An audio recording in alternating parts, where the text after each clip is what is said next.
Hello guys and welcome back to your favourite Geek Pod. Hello everybody and thank you so much for joining us here at Shrine of the Geek. Yeah, I am Lee. I'm Mikey. So we've had a little bit of a mini rebrand. Yes, Yeah. we have the wizard behind the cameras now. Because Hi Paul. Hi. Paul's over there. So because we've had introduced Paul to the team, we decided to have a little mini rebrand and we're no longer Shrine of the Geek. No, We are Shrine of the Geek. we are Shrine of the Geek. Not I did Shrine so of well Geek. doing that as well. I Yeah. got it right the first time. You did? I was so happy. Yeah, so we're very excited Yeah. about everything now. A lot of things in motion at the moment, haven't we? Yes. So it's all good stuff. T-shirts. Yeah, can't wait. But yeah, so today's episode, we are going to have a look at the new season of The Last of Us. Yeah, like a very kind of skimmy look because I'll be honest with you guys, the only thing I know about it is There's an the episode. games. And I've seen one video on social and I've fucking hated it. Yeah. I haven't completed either of the games, so it's going to be a very brief. Yeah, I don't like talking about things I have no knowledge on. Yeah. Not deeply anyway. I mean, I can talk about the games all day long because they've emotionally tortured me for years. So yeah, we're talking about The Last of Us. We're also going to be talking about the Nintendo Switch 2. Yeah, and all the bits and bobs around that at the moment. There's some fucking idiot in this room bought one. Yeah, I wonder who, Mikey. I wonder who. Yeah. And then we're going to talk about Daredevil Born Again Season 1 up to Episode 8. As Yes. we're recording this now, the last episode is out, but we haven't got round to watching it yet, so we're only going to talk up to Episode 8. Yes, it's Wednesday the 16th today is when Yeah. we record, so it's literally come out. But we are going to watch it tonight. Yeah, so then we'll probably briefly... And our next episode, I think we're going to just talk about it properly. So that's what we've got coming up today. Yeah. Let's start with The Last of Us. Yeah, so, like I said then, I've never completed any of these games. I watched the majority of Season 1, didn't finish the last episode because issues with Sky. Yeah. You really like it, don't you, Paul? Really enjoy it. Yeah, like I've seen bits of the first series. Yeah. The thing that I loved the most about season 1 was the Frank and Bill episode. Because that was added content, but it doesn't affect the story. And we didn't know anything about Frank. Yes, that's when like I went on my rant last week about The Witcher and Yeah. Anyway, they changed things on The Witcher. Yeah. Change the story. Go, this is our version. No, this is the right way to add content to a show. Yeah. Filler backstory that doesn't change the original narrative that was so popular in the first place. And like Frank in the game, he was a bit of like, it was like a joke. Oh, look at you with your 70s gay porno mags that Ellie finds. I a didn't little even wank cave. I didn't even get that far in the game. all you see is a hung Frank. That's all you see. You hear about Right, when you say hung, like he's been hung. he's hung himself. There we go. Not just some dude with a No, full he's on. not hung. He might be. Yeah. He was happily with what's his face for so long, wasn't he? He was with So Bill for a few years. he was like Bill. Bill must have stuck around, because you didn't have that good a life in your deserted town full of booby traps and Yeah. plant zombies. So there must have been another reason to stay. Also, the guy who played Frank, Nick Offerman, is it? Yes, the legend that is. He played that part so good. He's who everyone should look at for a masculine role model. There's a lot of thing now, like if you want to be a man, a proper man, look at Nick. Are we going to go with Nick or are we going to go with Ron Swanson? No, but I mean, he's essentially the same, Yeah. but like he's got that cute little giggle. I think the only difference between Ron and Nick Offerman is that he's got that cute little giggle. Yeah. That's literally it. He carves wood. Yeah, and that's what I mean. Great Like, actor. Got a lovely wife he's had for years. you see Nick in these other roles before he done Frank.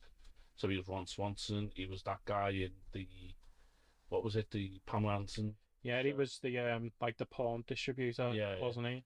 Like he's so different compared to. He was also in he did a voice role as well in it was like the Trolls of Arcadia thing that was on Netflix. Yeah. It was a spin-off that about the aliens. He was in that. Yeah. But yeah, he's great, and he is absolutely great in that episode. Yeah. Like He's so hot. Like, as I said, it was a bit of a joke character Yeah. in the game. Like, it was just played for laughs. But that's what a good TV show like that should be able to do. It should be able to add backstory whilst giving us the actual game Main story yeah. properly. Like, so only at the moment, episode 1 is out, isn't it, of season 2. Yes. Paul accidentally, maybe on purpose, spoiled what happens in The Last of Us Part 2 for me. I think I would have rather known Yeah. than it played See- out how it did. Right, so, like, because, It's I'm not- traumatic. yeah, I think I Oh, would. by the way, guys, sorry, spoilers in this whole episode for The Last of Us TV show or games, for Daredevil. Just spoilers. Yeah, spoilers. So if you don't want that, just turn off. Or just listen anyway. Well, just, yeah, so, get like- angry at us, I don't care. Now I know that's coming, though. Like, I'm not even going to say what it is, because people know. Well, we said spoilers, so I think we should say it. I don't want to. Joel dies, guys. Fuck off. And it's not nice. We played Joe. Not telling you. Daddy Pedro. Daddy Pedro does not die. You think you'd be used to him dying by now, wouldn't you? We all watched him get his head literally squeezed in No, but I after think he's being cocky. I know it's coming. I'm not going to be shocked by it now. Honestly, it's the best way. Because it was really bad in the game. I said It pisses you off. They know how to do it so well in the game. It pisses you the fuck off. And if they do that in the show, it's going to be absolutely marvellous TV. My prediction for that, by the way. Episode 3, that's gonna happen. Yeah, you said that last night. Yeah.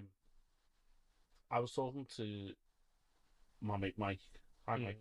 Hi, Mike. And he said like it's on par with Negan and Glenn. Oh, it is. Yeah. It's actually worse in a way. Again, like from the game. Yeah. It's worse because Joel saves her. So Abby's on this like mission, obviously from the events at the end of Last of Us Part 1. Like when they go into the Firefly, so like, you know, Ellie can give her blood to hopefully try and find this cure and save the world. Yeah. Joel finds out that they're not just going to take her blood; they literally have to kill her to get all her DNA. Basically, they want all her blood. He only finds that out after he's dropped him off, and obviously, from what we know with Joel, like he's not going to lose another daughter figure Yeah. in his life. He can't let it happen. Yeah. So he goes on an absolute fucking rampage. In the Firefly thing, goes back, kills every fucker. Like doesn't just break in and take it. Like he kills everyone. It's well shot in the series as well. Yeah. But in the game, it's so like I remember like I felt sick because I was like, is this okay? And then when you get to the room and you're actually killing doctors, and you're like, is this okay? Like I know why he's doing it, but is this cool? I don't know. And obviously, Abby's dad was one of the doctors Right. who, The main doctor, isn't it? yeah, who Joel killed. So that's why she's on a little rampage. And at the start of the game, I think you play as Abby for like a tiny section of it. I can't really remember. Very, very tiny section. Yeah, it's pretty much just like a walking section, and at the very end, like a horde chases you, and just as they're about to get you, Joel rescues you, like pulls you through a little gap, closes the gap up. You all go to this abandoned house for the night because the storm's rolling in, and things Used to be happen. in that abandoned house. Oh, so bad, mate. It's really bad. But that's a good what? That's a good hour into the second game though, because you've still got that introduction phase of the introduction to the Jackson community. Yeah, because I think it establishes like Joel and Ellie have kind of fallen out, but Yeah. drifted apart a bit. Yeah, I've seen a clip of You see, that. obviously, Because he told her, he's covered up bite mark with a tattoo as well. Yeah. Because Yeah, I've seen a clip online where some guy has a go at Ellie for being a lesbian. Yeah. And then Joel steps in, you know, like, which is exactly how it plays in the game. by the yeah, way. yeah. I've seen those shot by shot. Yeah. It's And then Yeah, but Ellie just like loses her shit and like, I don't fucking need you, Joel. Obviously you do, you little bitch. Yeah, it's interesting response to it, isn't it? Because I think she was pretty much just, okay, I'll die then. Yeah. Because I think she does feel a freak, because she is the one who's immune. She's the, like being gay in this community probably also doesn't help the fact that I did see a bit of the New Year's party, the dance, Yeah. and it literally is shot exactly like the game. Like even the bloody the light ornaments on the Yeah. on the roof, it's like perfect shot. I always thought that girl was weird though. Do you know that indie? Like you literally just broke up with that fella and then Dina. you go grab her. And you go, and I'm going into it now. She ends up like Shanghaiing Ellie. Go, oh, you can raise my child with me. I just thought that Ellie's just like, what the fuck's going on here? Now I've got a girlfriend all of a sudden, and now I'm raising this dude's kid. Yeah. But that's beside the point, guys. So yeah, like that plays into it as well. So I think I always thought like she was quite happy just to die, like because they do fall out, Joel and Ellie, essentially. Massive. Because Ellie's like you shouldn't have fucking done that. I think they kind of like reconcile a little bit, but Very minute. it's just like it's awkward. Like they just don't want to be. Very, very looking forward to the museum trip. Yes. So I haven't seen much backlash from the new season so far. Like from what I've seen, it is incredibly faithful to the game. Yeah. It's clear that the people who make it actually like the game and played it. I forgot if I'm nitpicking here, but I've seen the video about the fucking therapy. There's going to be a therapy session in this fucking show. We're in an apocalypse. Yeah, I think we should say we're not against therapy. No, do you know what? If you need therapy, go get it. Go for it, guys. You should go and seek help. Like, talking about your problems is absolutely essential, and you should go and do it. But in the context of this show, it is an apocalypse. Survival of the fittest. Yeah. No, it's been about what? 10, 20 years since like the apocalypse happened in the world, I think. So these are the people by this time, who have, gone through a lot. They've probably gone through like, oh shit, ammo's scarce to find. We've, there's no more food because we've scavenged it all. These are the ones who have set up communities, who have, beat hordes of. These are the ones who it's now the norm for. Yeah, this is normal. These kids have been. Yeah. Yeah. To the norm, into this new normal. There's probably adults in that community now who are like scavengers or farmers who have never known any difference. Yeah. Ellie was born into this normal. And Joel, of all people, is having therapy. And I don't think I mind that as such, but the reasons the director was given was like, oh, it gives Joel a chance to talk about himself when he wouldn't normally. And I was like, yes, because that's the fucking point. He doesn't talk about himself. Yeah. We see his thoughts through his actions. Like we just said before when he saved Ellie. Or through his notepad. Yeah. Yeah. His little sketches. Which Ellie does in episode 1, by the way. She's in a notepad, so it's not like they can't use it. No,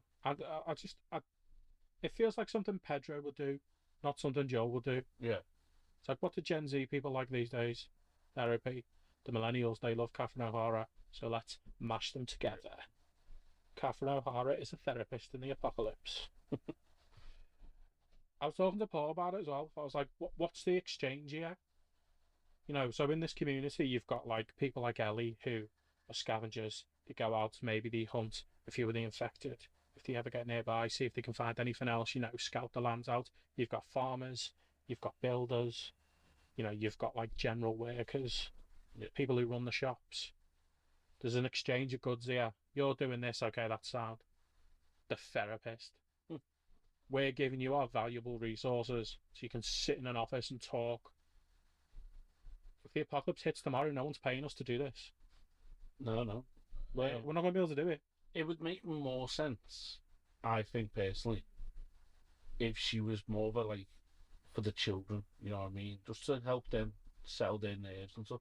Because imagine seeing one of those clickers or something, I'd shit my pants, and I'm 36 years old. It's a good point. Maybe it was just because it was Joel. Yeah. And that reason I was like, no, he doesn't talk about himself. That's the whole point. We find out about his personality through his actions, through the fact that he went through a whole building, massacred a load of doctors to save a girl. Watch his daughter be We've seen him watch his daughter die. We've seen him, in his arms while and shot by someone he thought was there to protect him.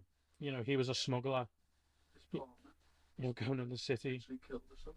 Yeah. And then, you know, with that, what was her name? Who was like his little smuggling buddy in Last of Us Part 1? Because they were pretty close. Yeah. They were like about the closest thing he had to a friend in this post-apocalyptic world, and she ended up dying. Yeah. So he's been through a lot, but we see how he feels through his action. Yeah. And then we can see his, like, he's constantly trying to, like, rekindle his thing with Ellie. Yeah. Like, he's desperate for any little sense of togetherness. Yeah, normality. You know, when he goes, "Oh, I'll restring your guitar for you. I'll do this." Like, Which she does in episode 1 as well. yeah, like teaching her songs. He's like desperate to reconnect because like he finally got that little bit of humanity back, and he doesn't want to lose it. We can see him through that. We don't need him to explicitly say, "I feel fucking sad." Yeah. It's just lazy and it holds the viewer's hand when it doesn't need to. Maybe I'm overthinking it, and I probably am because I do tend to do that. Yeah. But it just did not sit right with me at all. No. Also, I'm going to start playing through number 1 again. I actually completed this time. It's on my list of things to do this year. It's one of them, like, it's such a achievement in storytelling. Yeah. The fact that we've told you, I don't think it's going to detract from any of the story beats because you will just feel it so viscerally. Yeah. Which is why I'm worried about that death scene, man. So I'm hoping, like, I want to finish off season 1 as well so I can start season 2. And then maybe when season's finished, we'll come back to it and hear our thoughts. Yeah. Because I think because it is going to be in 2 parts, this. Like, part 2 will be in 2 parts. So maybe season 3 is part 2 of All right, then. season 2, yeah. I think they're going to stop it at the cinema, at the theatre, I think, where they all kind of converge. So it becomes a switch. Yeah, well, yeah. Do we, That's another fucked up bit as well. do we know an episode count for this season? Is it going to be the same as last time? I haven't seen, but I'd be surprised if there isn't. If there's not a bit more.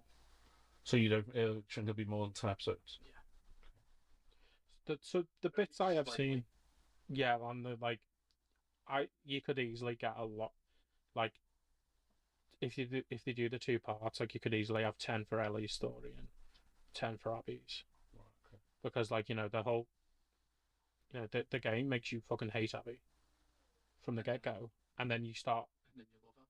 But you know the context. You know the context of why she's doing it. Yeah. But you're still like, you're a fucking bitch. And then you start playing her and you're like, oh, okay. And some dark things happen to her. You know, even more dark things. Yeah. Well, so I'll definitely get that. They'll be the 2 games I focus most on now. I know we've like told you what's going to happen, but it really won't detract from it because it's just a joy to experience them. Yeah. And I don't really like horror games, No, survival games not. at all. But I play the shit out of them. Yeah. Well, I appreciate about this first episode as well, is it's ours and Ellie's first introduction to a stalker. Oh, that was creepy as fuck, that thing. In the game, we Yeah. know exactly what they do, even in the first game. Is But this in the this season you didn't see a stalker? yeah? Is this the little kid with like the fingers They're going the out more with the intelligent ones. Yeah, that yeah, hide and then yeah. attack you when you're not expecting it. It's creepy as fuck because it's not got a nose. Like the Yes. human's nose is gone and the tendrils come out the nose, like going towards Ellie, like it's sniffing. Yeah, they show you that. It's creepy as fuck. Detail. It's great makeup. It's Yeah. fucking brilliant. I feel really mean now for going on a rant about the therapy scene because there's so much in it that's really good. But don't do silly things. Yeah. Just do good things like in season 1, the Frank thing. Think Frank. Yeah, we'll That should be the motto now. think Frank. Yeah, for people who are gonna like bring video games or books into the television medium, think Frank. Yeah, think Frank. That's our podcast's first ever catchphrase. Yeah, think Frank. Think Frank. I like that. When we're popular, people will have T-shirts saying that. Think Frank. But yeah, we'll come back to The Last of Us when the season's up and we've. Yeah, But- it's very. It is good though. Yeah. I must admit, I do like Bella Ramsey and I do like Daddy Pedro. Daddy Pedro. You can't really go wrong with Daddy Pedro. I didn't think I'd like Bella Ramsey as much, but she hits it right. She plays it a bit more introverted, I think, than Game Ellie. I don't know what you think, Paul. Yes. I think she's definitely a bit more introverted. Yeah. Because she's so much more gregarious in the games. Game Ellie, like she's a cocky little bitch. She's great. I absolutely love her. But she's a bit more like circumspect. I think. Yeah. But I think that's just. I think it makes her appear more likeable on screen. So I can get why they've done it. Yeah. Anywho. So, if you think it different to us on our opinions so far, let Yeah. us know in the comments and have a chat with us. Yeah, let us know what you think. You can speak to us on YouTube. I think you can leave comments on Spotify. You know, if you don't like seeing our faces and you just Yeah. want to hear us, you can listen to us wherever you get your podcasts. Yeah. Spotify, Amazon, Apple. But yeah, we'll come back to this soon. It's well worth it. Yeah. The next one isn't worth it. Switch 2. Fucking So, out of the three of us in this room, hell. this Dimbass is the only one who's gone and pre-ordered one. Yeah. You're an absolute fool. I know. So, when was it announced last month? It's been announced for a few months. Yeah, but like Um, the official, The official release date's been Yeah. been a few weeks. Switch 2 coming out. When did we say June? Yeah, June the 5th. Yeah. £395.99 Yeah, £395.99. just for the Switch 2. That's what I got. I did for the Switch. But if you want a digital copy, oh, you can't well, but then that will up it to £429.99. But Paul, aren't all games going to be digital copies for the Switch? No, you can get a physical box. Oh, you mean like this? Yeah, don't expect anything in it. No. Just the code. So, yeah, there's a lot of- Clucking Kens. there's a lot of controversy around. Do you know what though? When you Switch want to play Mario Kart next month, you can fuck off. You can both of you fuck off. Well, next month you won't even be able to play because it's only May next month. You pleb. But yeah, so Switch 2. You know, the specs are decent. Yeah. It's going to be in it's a 4K? Yeah. Yeah, 4K support. yeah. On a little screen. I mean, I've got it purely because gaming is my biggest hobby. I absolutely love it. If you can't fucking tell from looking at this, Yeah. you know, there's PS3 down there behind me. You know, I've got all the fucking Pokemon games on the Game Boy Color.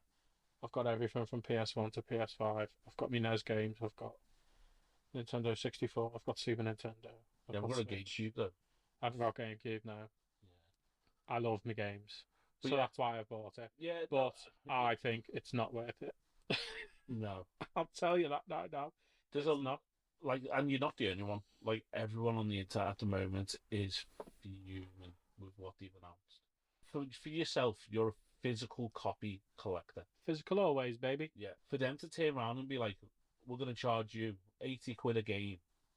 80 quid a game, by the way, Yeah. which is going to be coming in a box like this.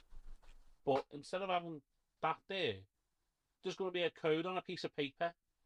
That's a great game, by the way, for Nintendo. Yeah. Nintendo Switch fans, you should play that. It's very good. How can you get away with that?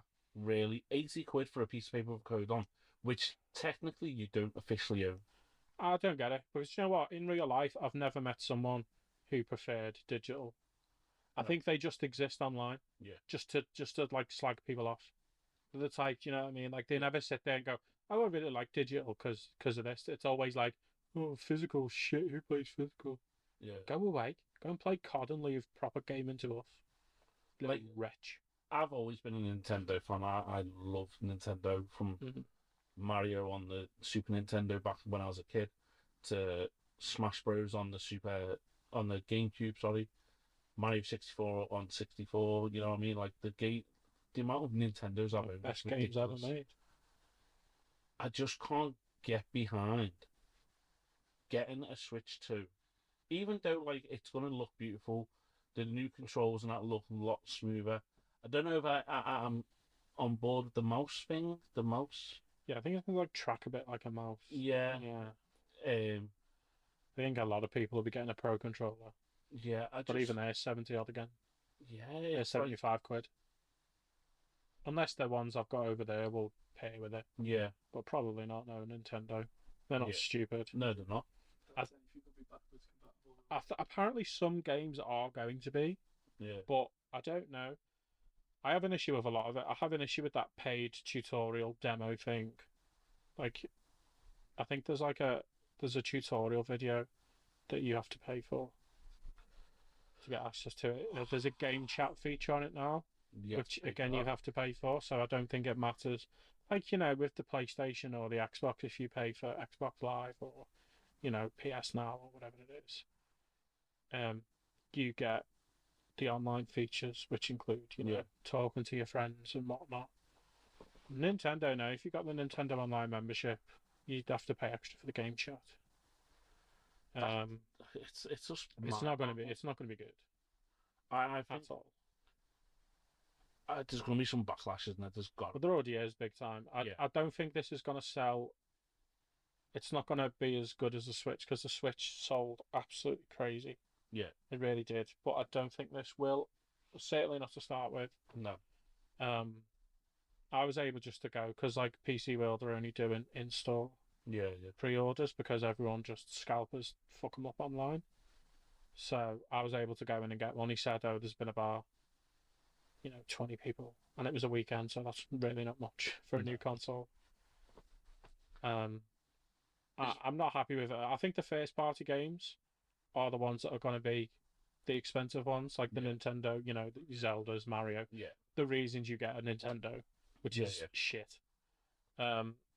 Street Fighter 6 is coming as well. That's like a launch title. That's slightly cheaper. I think it's like 66 as Still- opposed to like the 75, 80. you get. Yeah, 80. Mm. We were saying this like 80 quid for the game is steep. It is very steep. Like I remember buying Arkham Asylum, so Batman Arkham Asylum. I paid 80 quid for that, but I got all the DLC stuff with it. I got a statue with it. I got a really cool artwork book with it. Yeah. Now all this extra stuff, we're gonna be well, not me. You'll be paying 80 quid for a game that you can't physically hold. Yep. It's madness. I have since bought Mario Kart as well, a new one. Because I had points on my website to buy them off. So I got like 30 quid off it. So you paid what, 50 quid for a game? Yeah, I paid normal price. Normal price, yeah. See, Or like a bit less than normal now. Like Yeah. 55 to 60, I could possibly push to 65. I would, But gaming companies don't bring out enough good games to Yeah. justify the expenses. They really don't. I was looking on Amazon last night, and in my basket I've got games I've put in there. I think, oh, buy them when I've got the money. What was it? Final Fantasy VII remake, rebirth, the newest one, was finally 35 quid. Yeah. No, and that's been about 60, 70 quid since it came out. But yeah, it came out like, was it last year? It's about around about this time last year, wasn't it? It did come out last year, yeah, because I had it. I bought it new. And did play it for ages. I didn't play it till December. But yeah, I just think It's not good. And we've said it before as well. Nintendo, but I don't know why people are surprised because Nintendo always does this shit. They always do it. Like they don't like go online now. Anyone who's watching this and go and look up the price of Breath of the Wild on the Nintendo Switch, which I believe came out in 2017, 2018. and isn't that going to be one of the launch titles for the Switch 2 as well? Yeah, it's like It's an enhanced version, man. an An enhanced enhanced version. fish. But go and see. Anyone's like double check how much that'll cost you now. Yeah. The game that is older than some of your children. Part, I believe it came out 2017, if I'm not mistaken, or 2018, something like that. Yeah. and it has not dropped in price at all. I think it's still like, I think it's 46 quid. Like I said, there is some good aspects to the Switch too. Like, you know, the 4K and all the stuff like that. They are trying to compete spec wise with the other consoles, which it never will meet their standards because Yeah, I do worry how like non-first party games are gonna play on it though. yeah, Like they can tell about like the increased specs on it, but like modern PlayStations and Xboxes and PCs have just crazy specs on them yeah, that a Switch just can't keep up with. And I think you get Mario Kart on it, it's gonna play great, it's gonna look great, but they've got that game coming out which is a From Software game. yeah. To the Dark Souls guys, Yeah. it's a Switch exclusive Souls-like game. I can't remember what it's called, and I'm wondering how the fuck that's gonna play. Yeah, because it didn't they bring out Elden Ring on the Switch at one point? I don't know, but no, Hogwarts Legacy is on the Legacy, Switch, yeah. and it plays like dog shit. Mm. It looks awful, mate. Yeah, and Mortal Skyrim Kombat as well. 1. Have you seen Mortal Kombat 1 on the Switch? No. Which is a beautiful looking game. Play it on the 5, play it on Xbox, whatever. It looks stunning. Not on the fucking Switch. But like, do you remember those Souls-like games though? The whole point of those games is like they're tiny little hitboxes. Yeah, You've got to, hit on big enemies and the little hitboxes for dodging and shit. What's that going to be like on it? Like software that, or like hardware that can't keep up. I'm tempted to get it just to see. That's my toxic trait. I'm just curious. yeah. That's why I got Gollum. That's why I got a Switch straight away. I'm all thinking it might be like, like a Philips CDI or something where it was so expensive and so just it just fades off into the ether. And I've got a popular rare thing. Ooh. That's why I don't get rid of anything now. Yeah, but yeah. Let us know what you guys think because I'm generally curious to know what the Nintendo community feels about this and I whether would or say that like the Mario Kart looks great. yeah, Mario Kart does look great. Yeah, but like Lee said, like we wanted to know what you think about it. Yeah, But Donkey Kong looked great. That's how they do it. You know what? Like I've said, I've said it to you loads about my Switch. I love my Switch. Yeah. I don't say it about my PS5. I play it the most. I think it's great. It's a good bit of kit. the only thing But I love Nintendo. the only thing that'll make me buy a Switch 2 is Pokemon. So like Pokemon Legends AZ or ZA or whatever it's called Yeah, is coming out, but that's going to be on both Switches. yeah. I don't think But- they're going to keep that up for long either. If they bring out a new Gen Pokemon game, like Gen 10 is it now? Will we up to 10? Well, like I think we're currently still on the Scarlet and Violet gen is because that- there's like the new series wasn't a new area. Yeah, but is Scotland Violet Gen 10 or is that Gen 9? I don't know. But anyway, if they brought out a new one with all new Pokemon and it was exclusive to Switch 2 only, that's what will make me buy Switch 2. Yeah, and that's how they get you. It is a bit of a shame that a company that should represent so much joy and happiness in gaming, Yeah. is fucking you over. I mean, if you've got kids, it's alright for me. I'm a fucking grown man child with no responsibilities. Yeah. If you've got kid, like you want if you got two kids, if they both want to switch, and you can't both have one. Your favourite will have to have one. Yeah. Between me and Paul, we've got 11 kids. 11 switches. Imagine that. Not 11, sorry. 9. I was going to say, where did the other two? 9. There's all the 9. Oh, that's a bit easier then, I suppose. Yeah. So, It's not good for like families and stuff. And like Nintendo's the family console. yeah. Suppose they all think like maybe one family will have one Switch, but Yeah. what if you like boys of a similar No, age Like, share a console? I dare you. I've got a good example of it. My best mate, Pem, every single one of his kids have got a Switch. And he has a Switch. And I think there's a household Switch. So we're talking, Pem has got like 6 Switches. That's a Think. lot. I mean, they might just have to have a family one, I suppose. Yeah, so just nuts, isn't it? But it's mad, isn't it? Because like I know it's first world problems talking about, oh, you can't have a console each, but Yeah. you know, time moves on. People should be able to expect that. Yeah. Buy a console. That's how I grew up. We had a console, and we like. It wasn't mine, or it wasn't our Nick's. It was ours. You know what I mean? If I was playing it, Nick had to wait until I was finished. Yeah, our Super Nintendo was the house Nintendo, Yeah. I suppose. But like, yeah, things change, don't they? But it's mad how much it is though, because the PS5 when new was like what, 450, I think. I can't remember. Like, Five. 5 was it? Yeah. I bought one of them pretty much straight away when I could finally get one. I was one of the people who got it on Release day, yeah. I didn't get it on release day. I think I got it about a week or so after. standing on the doorstep waiting for the delivery man to bring it to me. I was doing that. I was waiting for the Argos man. Yeah. That was a good day. He was like, I'm so fucking jealous. But yeah, I stayed up all night to get this, lad. let us know what you think, guys. Like, genuine. I'm really curious to know what everyone thinks. Little like summary of it. I think the first party games are going to be great. That Donkey Kong looks fucking good. It looks so much fun. A bit different. The Mario Kart looks a bit different. I like the idea of free roam. Yeah. I think it'll be fun. I like that the races are connected. I like that.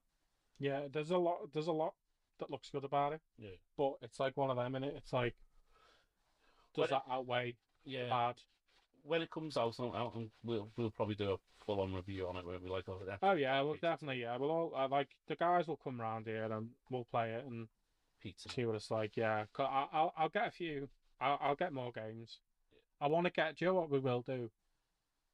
For you guys, not for me, because I'm a big game collector. We'll get if we get the Super Mario one, we'll get the Mario Kart. Sorry, that's first party. We get say that Yakuza game, and we can compare what they play like. Probably a good idea. So as I said, like I was saying to Paul before, like I think Zelda's play great on the Switch. Breath of the Wild plays great. Sometimes frame rate a bit, especially on Tears of the Kingdom. But when I tried to play Arkham Knight, that was unplayable on the TV, especially when you got on the Batmobile. Wow. It was too blurry. I had to play it like handheld. Like it couldn't get. When you grappled as well, and it kind of zooms up, it couldn't keep up. So it was like so. I felt like I don't know if it's any better on the OLED Switch, which is like the Switch Plus, I suppose, but I can't see it being miles better. Yeah. Because it's like the hardware. You can make it look nicer, but can your fucking hardware keep up with the niceness? Yeah. That's the point. But I said we shall see. But I got it, so I'm not getting a refund now. No. So yeah, that's our little Switch talk. Now on to the main event. This is also not worth it. Fucking show. Fuck off. This fucking show. Daredevil Born Again. Matt Murdock, attorney at law. That's what Mikey thinks it should be called, by the way. It should be. Right, so my opinion, I'm really enjoying it at the moment. Like I said, we're up to episode 8. I have a few problems with it, which I think everyone will have the same problems. But overall, I fucking love Daredevil. Like, he is just such a badass character. Doesn't matter if he's Matt Murdock or Daredevil, he is so good. Like, and Charlie Cox nails this part so good. I really like Charlie Cox, I will say. Yeah. I really like him. Yeah. And I love Vincent D'Onofrio. Yeah, Vincent D'Onofrio is a different beast. He is phenomenal. I don't think I've ever seen him in something I don't like. No. He's pretty cool. Yeah, and he's been around for some time as well now. Do you remember The Cell back in the day? It was like Jennifer Lopez. Yeah. Art house movie. Full Metal Jacket, 1987. Yeah. You know what I mean? But yeah, I'm enjoying it. So I think what set it up for me though, and I said this to you two guys to make you two watch it, it was the first 15 minutes of episode 1. Catfish does that show. Mate, those first 15 minutes, my anxiety went through the roof. Oh, mate, I've never been on the edge of my seat from the first episode of a show ever. I was really taken out of it when he said his name. It was like Poindexter. I'm being silly because I don't really like the show as much as Lee does, but I was like, did they have to fucking? I know Yeah. I know it's in the comics, guys. Poindexter. Couldn't you not give him another fucking name? Like this guy who's like really scary. You're like, oh my god, is that Bullseye? You can see a Bullseye there. Is that him? Is that Bullseye? Holy fucking shit. And then they say his name like it's badass. Yeah. You know, like it's just like Poindexter. So, I really love the show. Like, I think the pacing's a bit off. Like, Very off. after the first 15 minutes, it sort of just goes like, it starts up here and it goes boom. And like, it's trying to get back up there. And it's sort of say Tried the White Tiger thing, didn't they? Yeah, certain episodes reach that peak sort of, and then they just drop straight back down again. You're like, come on, like, I like the fact that they introduced White Tiger. Briefly. Yeah, but we know why. Very brief. less time than fucking Marvel villains do. Yeah, don't get me started on That was very Netflix though. Like his death was very in keeping with the Netflix tone because it was just like Who's death? White Tiger. White Tiger. Like I was like, oh shit. Yeah, there was just like bump out Yeah. of like wow. But yeah, like you were saying, the first 15 minutes of episode 1 does draw you in. That's me on 9-0. Foggy croaks it, sadly. Lovely Foggy. Or has he? Yeah. Dramatic zoom in. Dun dun dun. So before we get into that theory, because obviously I don't want to jump from episode 1 to episode 8. I would like to do that. So they introduced Muse, Oh, a new shit, villain, who is very interesting. The fact he's using people to make his art, and if you look in his Yeah. lair, his ornaments of body parts. And Yeah, there's like 4 or 5 of bodies hanging up. yeah, and like Muse is such an interesting character, and then they go kill him off. That they don't utilise. It's like, oh, it's finally getting interest in this show. Oh no, No, he's gone. and It that took Daredevil 2 seconds to find him. yeah, Didn't show us how, by the way, because we've got like enough time for 4 hours of Matt Murdock attorney at law. This slow bit, but we can't spare 10 seconds to explain how he found Muse's lair in the New York underground. but like Maybe he just saw that kid. He was like, oh, that's that kid off Wednesday. He's obviously the bad guy because he was in Wednesday. he looks a bit weird. That's how they found him. Yeah, You the kid off Wednesday, yeah. Oh, it's him then. oh, it's you. Got ya. You know, he's seeing my girlfriend. You know, he's his my girlfriend's his therapist. Of course, he's the bad guy. Yeah. Of course, my arch enemy is getting seen also. The by thing my that girlfriend. like so killing off Muse pissed me off so much because he was a villain who was out there painting memorials of saying Fisk is a dick. In Basically, human blood. in human blood, yeah. He was against Fisk and Daredevil because obviously his views, like the way he was going about stuff to make Fisk look bad, was obviously killing people using their blood as paint. So obviously Daredevil's going to be like, no, that's not good. Use real paint. Yeah. So why not have Muse fight on both ends of the stick? That for me, like I said to you, didn't I? Like that's where the conflict should have been. Yeah. Because like my biggest issue with this show is that we've seen this conflict from Matt. Yeah. But there was different aggravating factors, like in the Netflix one, wasn't it? Like, you know, his struggle between, you know, being a lawyer and then being a violent vigilante, those things, and then again with Elektra, nothing happened. You know, we've also seen it with Vincent D'Onofrio, like the causes were different. Like he was trying to hide from Vanessa in the Netflix one, and then in this one he's trying to be good, I suppose. But like we've kind of seen Matt and Fisk be restrained before. Yeah. It's been like the running theme of the show on Netflix. We don't need to see that again because like even though the reasons are different, the result is the same. Yeah. We don't get enough Daredevil, we don't get enough Fisk being Fisk, and it drags the show. Yeah, like, and then when we get those snippets of them being themselves, so Daredevil fighting Muse while Fisk is beating the shit out of Adam. Fantastic. Cinema. That is It's top beautiful cinema. It's so good, isn't it? The fighting between Muse and Daredevil is some of the best fighting I've seen since Shang-Chi. Yeah. Yeah.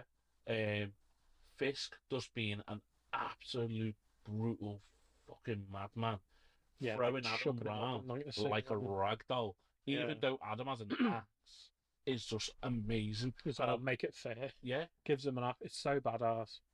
but it's just, again, we get that, and then back to Yeah, I said that there's too much Matt in it, and like you said, Matt is an interesting character, Matt Murdock. Yeah. But the interest comes from the dichotomy of Matt Murdock and Daredevil, i.e., in the same episode, we should see Matt trying to uphold the law, and then in the evening, beating the living shit out of somebody. Like that's where the interest comes. It's like, how are you so like up for law and order in the day, and then taking the law into your own hands at night? That's where the dichotomy should come from, not from him going, I don't think I should be Daredevil anymore because Foggy died. Like, even, Punisher, John Bernthal comes in like episode 4. I was like, what the fuck are you doing? And it's that like, I shared that clip to you the other day, didn't I? And I was like, I don't give a shit what you think about the show. This scene was powerful, and it's where Frank's going, say his name. Yeah. Say his name. I like Frank in that. I didn't think Charlie Cox was great in that though. It looked a bit like I'm reading this. Do you know what I mean? I don't know. I don't know, but It didn't hit for me as much as it did for you. Like, as well, we've both said as well, the show needs more Frank. Yeah. Yeah. Like, my issue with the whole show was like, Frank just seemed to like sum it up. Yeah. Because he was just like trying to bitch slap Matt Murdock into, wake up. yeah, you Daredevil, you know what you're doing's right, just fucking do it. I feel like the whole show's like, yeah, do it. Go back to She-Hulk as well. Like, when Matt beats She-Hulk in the courtroom, and then he at the bar, he buys her a drink, and they sit together, don't they? And he says to her, you're in a unique position where you could be someone good in the courtroom and defend the little person and win that way. Or if you can't win them by being a law, you've got She-Hulk. You can help them in another way. He says amongst those lines, basically saying, if you can't do the job in the courtroom, do it as a vigilante self. But yeah, he's not doing it in this show. That's where it should have come from. That's where the conflict should have been. It should have been from his day, like how it is in Daredevil, the conflict from his day job to his night job, and it goes back into that thing with Muse, who was so underused, it's ridiculous. Yeah. Like, maybe if they had slightly changed Muse, or where like he doesn't abduct innocent people, quote unquote, like he abducts people who like were accused of something and got off. Or one of those dodgy cops. Yeah, or one of the cops, and then he brutally kills them, uses their bodies and paint for his artwork. That should have been a conflict. Yeah. Because Matt's like, well, he 99% does what I do, except he goes that 1% further and finishes. Yeah. And that could have been they could have had like so many standoffs, like, I do what you do. You can't tell me nothing. And Matt could have been looking at himself going, holy shit, is that what I am? Yeah. Am I that? Yeah. But no, he's just like, no, I don't do Daredevil. No, thank you. No, thank you. He's like, completed Daredevil on the Netflix shows. Yeah. Thank you very much. There could have been so much like fun to it, and but like this. To that Netflix show, how does it compare? So the start was very Netflixy, like those first 15 minutes. Yeah. The fights with Daredevil, Muse, and Fisk and Adam, very Netflixy. Yeah. And then it goes into Disney with like the Matt Murdock storyline. Have they Disneyfied it too much? They've definitely watered it down. It's not. I wouldn't say too much because, like I just said, they've got aspects of the Netflix show with all the fighting and like there's an episode where he's stopped the bank robbery, and then later on he goes and follows that fella and breaks his leg, and he like literally jumps out 12 foot in the air, double footed his knee into like a cute angle. Yeah, I do love those like kind of moments of pure violence that Fisk and Matt just have in them, but they kind of choose to, use them on very different people. Like Fisk will use it on everyone to get what he wants. Matt does it to people who are bad. Yeah. But like, they could have been so much clever about it, like we said with the Muse thing. Muse should have been like the main protagonist, like the antagonist, anti-Daredevil in a way, like, the Daredevil who doesn't give a shit. And again, it would have fed more into it because like Matt's partner in this, the therapist girlfriend, I can't remember her name. She goes off on one about like vigilantes and masks. Masks, yeah. So like that was my other big issue with this show, and I think it is the Disneyfication of it because it's very simplistic. Before we continue, can I just say Matt's got game? He's a good looking fella. Mate, have you seen the people he's smashed since Good-looking lad. Netflix show? You know what I mean? Mate, He's got charm, He's got game. and he's a lawyer. I wonder if he's hung. That's a sexy job. You know what I Yeah. mean? It's a sexy job. Yeah, no. But like the Disneyfication in it maybe necessarily isn't in the toning down of the violence because like No. you've shown, you give us examples of very Netflix like violence, but it's maybe like the oversimplification of what should be key. Yeah. Key themes throughout the thing. Like we mentioned with Muse, that was simplified far too much. But in Netflix, they might have delved into it more. And I think what they ultimately do far too simply is this whole, are vigilantes good or not? Yeah. Which is like runs throughout the whole thing. Like Matt's girlfriend is even writing a book about like, you know, people who have them. Like, doesn't she just call them little boys who are too scared? Right after, like Daredevil has burst in, stopped Muse from strangling her. She was about to die on the canvas, and then she shot Muse. Yeah. And she was like, Daredevil didn't save me, I did. Saved me. It's like, no, he very objection. Like, he saved you. Yeah. Like, you would be dead. But like that's not the point I'm trying to make. The point I'm trying to make is the whole series we are shown through White Tiger, he gets like the only reason he gets off the murder charge is because Matt outs him as a superhero. Yeah. Only then are people like, oh yeah, look, he did all these really good things. He's clearly not a bad guy. Then we're also shown that the police are massively fucking corrupt in this city. Like, you know, the boys in blue in real life must hate this fucking show from how they're portrayed. Literally every single policeman in this show, apart from, like, was it Detective Kim? Yeah. Who was leading the hostage negotiations. Yeah. Everyone apart from her is shown to be extremely inept, reckless, dangerous, outright corrupt, or doesn't give a shit. Yeah.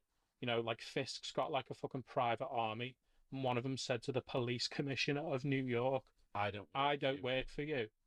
Go fuck yourself, basically. So the show is very, very blatantly, without any nuance, showing us that very much we need vigilantes in this world, because look at the police. Yeah. Look at what they do. So why are we then having this like very watered down shit debate, or this like moral question of, oh, are vigilantes good or not? Yeah. When it's like, yeah, because look, the police do this. But like the police would have rushed in and lost the fella doing the bank job. Yeah. He would have got away because he dressed up as a police officer. Yeah. They probably all would have died because they all just ran in, even though they had hostages with guns. Like Matt kind of like, you know, took a few of them out, stopped them from getting in the vault. Like it's objectionably shown that yes, vigilantes are needed and work here for how well loved White Tiger is and for how the police are shown. If they'd shown us more nuance, then maybe you can have that debate. But they Disneyfied it and made it far too simple. Yeah. Hold on, so it's like it's shallow is my summary word. One thing I do like is the contrast between Vanessa and Fisk in this show. Yes, since I've just gone on that rant about shallowness, the one person who doesn't seem shallow is Vanessa. Yeah. Obviously, like Fisk and we already said Fisk and Matt, you know, Charlie and Vincent shine as they always do in these roles. They just get it. You know, Matt, like they're incredible. They're charming. You know, like actors are charming in a role, not like not being suave, but like you understand them. Yeah, like you want to be around them. You can tell that they have done enough work on these roles, whether it be doing their research or just being fans of those characters anyway. Yeah, like you want to watch them. Yeah, you want to see what they're going to do. You want to see what Fisk is going to say or do next. You know, is he going to be nice and suave and charming?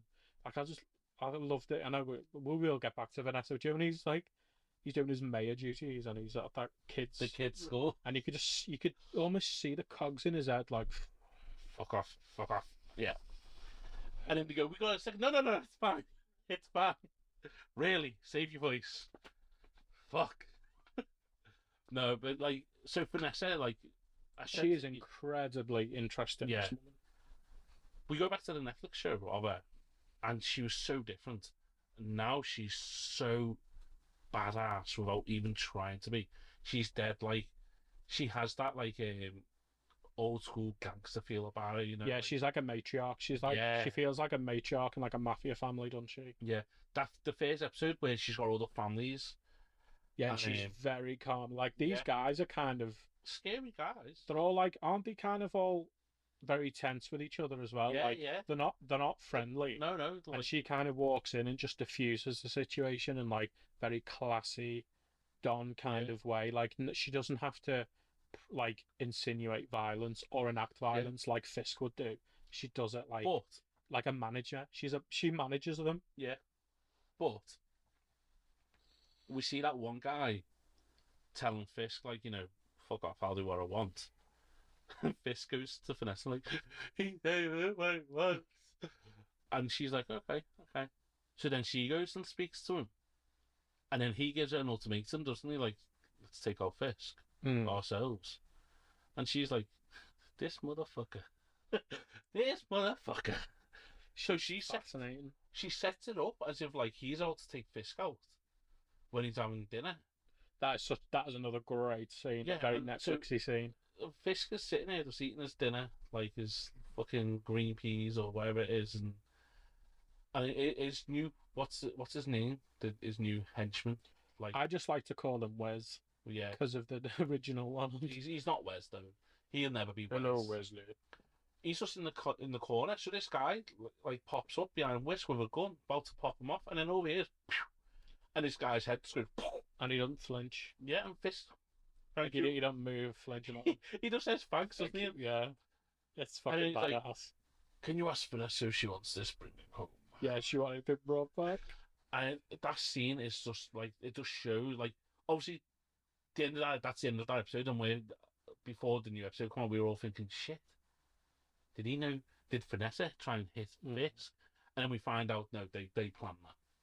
Because I think as well, like Vanessa very clearly wants Fisk to be back in this the outfit. Because like it was it in the Netflix one when she finally found out what he was like, and she very clearly was turned on by it. Yeah, she was like, "Oh, he's so powerful." Yeah. No wonder she's been hitting Adam on the side. She like... fucking loved it. Yeah, and I do like I like kind of. I like how far they're going with it. Like, is she kind of just how involved in it is she? Well, that's how many like strings is she pulling? So, episode 8, Matt thinks he's sort of figured out who put the hit on Foggy. He even goes to the point where he goes to see Poindexter, and he's like, "This is fucking stupid." By the way, he just goes, "Tell me, did Fisk put you up to it?" And he's like, he says something to him, and he's like, not hinting that it was Fisk, but not hinting that it wasn't Fisk. Yeah, it's like all the things you don't know. Yeah. And then, like, obviously, we see the little scuffle where he fucking smashes his head into the repeatedly. And he's, God, he was hitting his head off the table. That is so funny when he did that. Yeah. And then he says something to Matt, doesn't he? In a different world, you would be defending me. And Matt's like, fuck off. Mm-hmm. And then, like, jump forward, and we're at the mayor's party. Mm-hmm. And he hears, he's like hearing something, isn't he? Like, he's listening to Fisk's conversation, and then he realises someone's like cocking a gun. No. Oh, is it? Yeah, he said. Vanessa says something to him, he goes, it was her. And then his girlfriend's like, what? He says, not, and bumps into Fisk and Vanessa so he can swap partners. And then he's going to Vanessa, you killed Foggy. And she sort of tries to get away from him, but he obviously like keeps her there. And then she's like, all right, I'll play this game. And then the dancing, and he's still chatting away, and she's like, you need to stay calm because you don't know what you're talking about. Yeah. Hinting that Foggy is still alive. Because everyone's had this theory since episode 1 when Foggy died that they were going to go along the storyline of the secret life of Foggy Nelson, where he fakes his own death. Obviously, they have the address in the background, which is 425, Paul, was it? 465 or something. Yeah, it doesn't, which is Yeah, obviously it corresponds to the to the comic comic. issue of that. Yeah. Yeah. So now there's all these fucking theories going around, like Vanessa helped Foggy fake his own death because we don't know why yet. Which again will be interesting because we kind of seeing Vanessa wanting just to be a criminal. Yeah. So why would she? What is the end game with Yeah. that? Which is interesting because if they are going down that route of Foggy being alive, why didn't he tell Matt? Knowing who Matt is, knowing what Matt can do, knowing Matt has connections to other superheroes who could help him, Mm. why keep Matt in the loop? Has Foggy maybe done something Matt doesn't know about, which is a bit dark? Very possibly. Yeah. That whole episode was really quite well. I love The dance, the reception that Fisk was throwing. Yeah. That whole kind of segment was done really well. It was like tension building up in it, like with the his swords girlfriend's as well. getting pissed off Yeah, like with him with the whole, and then yeah. kind of the dancing. Do you know what I've noticed as well? Like, do you know when he cuts in and starts dancing with Vanessa? Obviously, Fisk and his and Matt's girlfriend start dancing, but he does it in a very like gentlemanly way, where like he doesn't want to hold another woman Yeah. in the way he'll hold Vanessa. I think that's really like there's genuine love there. Yeah. Even if he is a psycho, he But does then love her. One of the things It's very sweet. One of the things they done in this episode as well was the contrast between Bullseye and Daredevil. So when Bullseye links in, like the screen went blue. Mm. So it's like, hey, that's him focusing. Like, Yeah. And I like that. Because obviously we've always seen the red background for Daredevil when he's like fucking locked in. And obviously why did Anthony use the cock of the gun? Cause Yeah, it's like he's loading the obviously Bullseye's escaped. The way he escapes, by the way, is fucking phenomenal. It's Pulling his stupid. tooth out. Well, I think Matt knocked it out. Yeah, but and he pulls it out Didn't a bit he? more, doesn't he? I think that was absolutely stupid. I liked it. It just looked dumb. Like this It was- guard, who's like the most but again- inept guard ever, who goes rolling around the floor like a footballer for 10 minutes. Mate, you've had Oh, it's in my eye. it's just gone right through his eye. Why is there no one else there? Yeah, This is like the most I agree. dangerous dude in the There fucking should've- prison. there should have been more guards. And he's I doing a agree with that. Cristiano Ronaldo on the floor, and then the doctor's like, "No, please don't." He's like, But it's like as well. That was so sick. And I love the fact I- as well, he dresses up as a guard and he's Yeah. on the prison thing, and another guard of the prison looks at, "Oh, have you had a tough day, Tough mate?" day, mate. It's like, oh. Like, alright, I know, I'm sure it's a very big prison. Yeah. But I think he would be a very famous Killer. inmate. Yeah.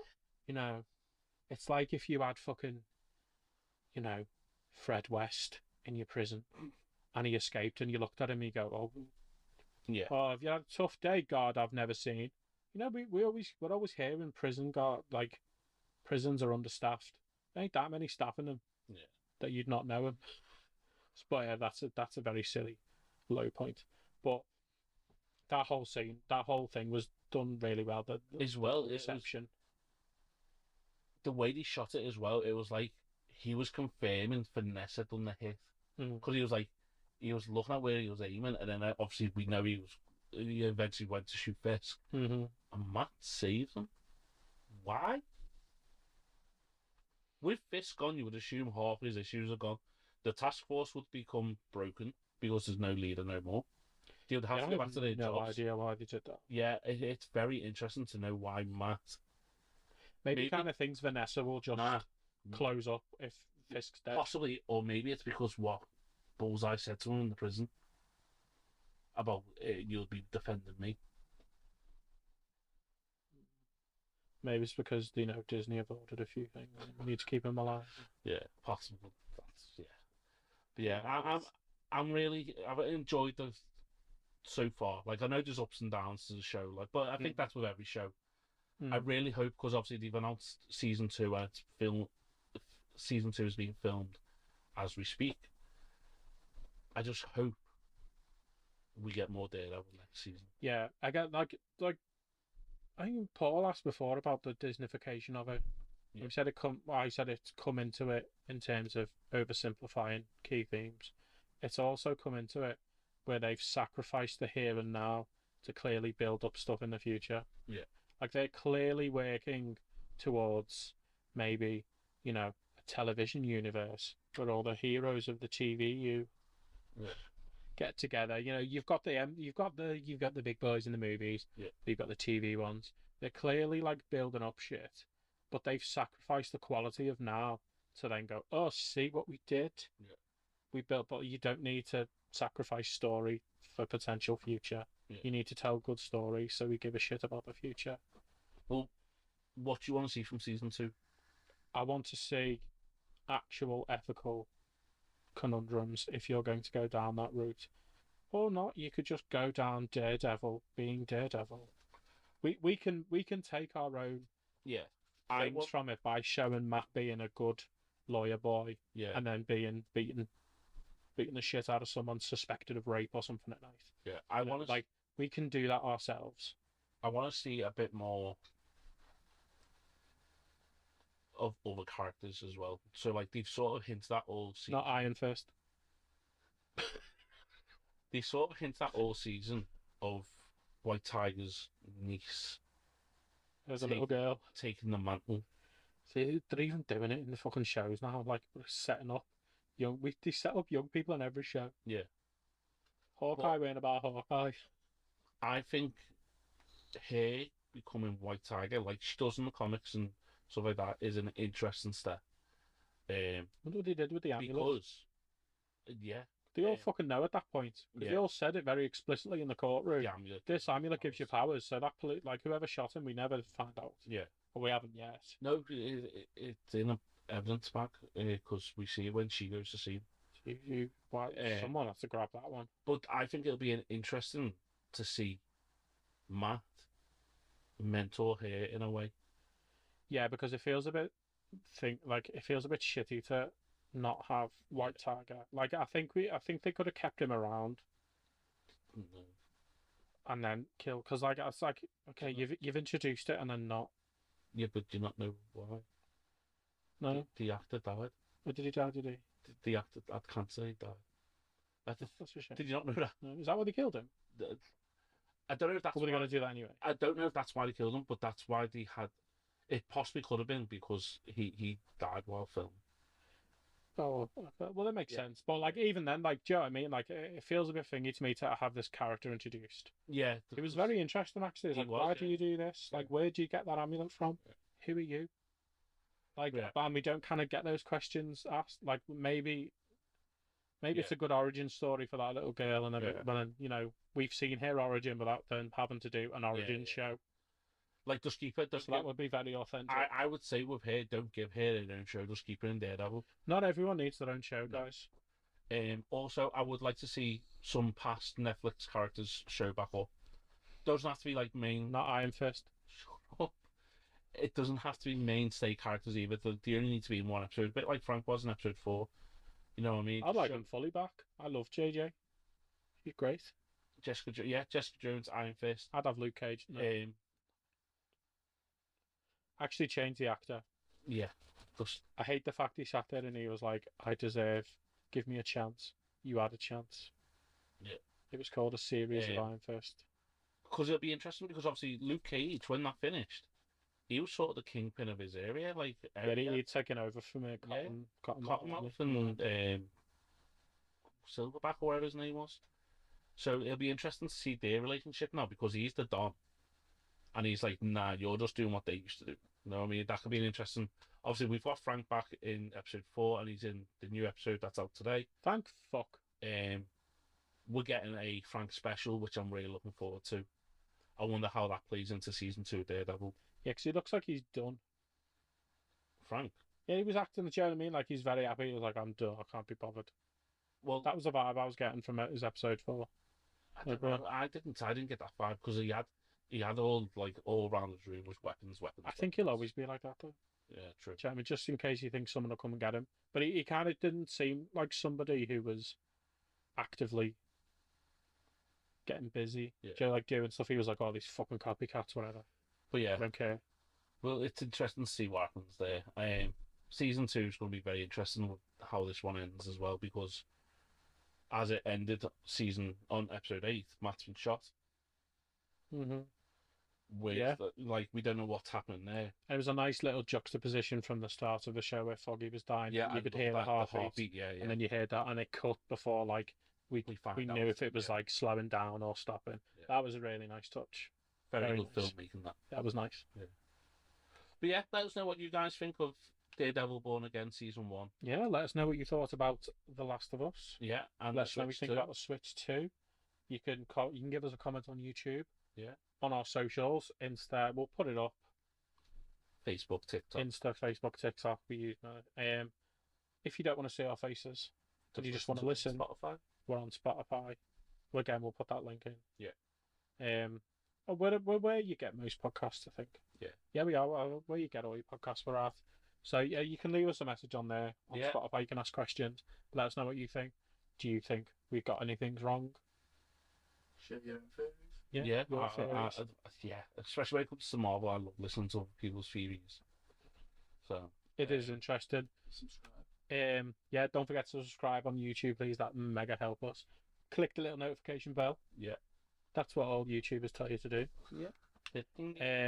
I think the next episode, I know we were gonna do something else, but I think we should talk about Daredevil. Part 2. Like part 2. Yeah, so the start of next episode we'll finish off Daredevil. Yeah, and then we might have a better idea where it's going. Yeah. What like they might introduce, like, so here's this or here's someone might, we don't know yet. Yeah. So we'll talk about that and maybe upcoming films like Thunderbolt. Yes. Because that trailer does actually look. I do apologise to you. That trailer looked really good. Fucking told you. But yeah. So yeah, just as always, guys, keep up to date with us, and we'll keep you up to date with what's going on. Keep an eye out for our shirts as well. We're getting shirts. Yeah, we're getting shirts made, guys. Believe it or not. Once we hit a certain milestone, we're going to do a giveaway. Yep. Yeah. We got a load of plans. I'm very excited. Yeah, we're full steam ahead right now. So, guys, thank you for joining us, and we'll see you next time. See you next time, guys.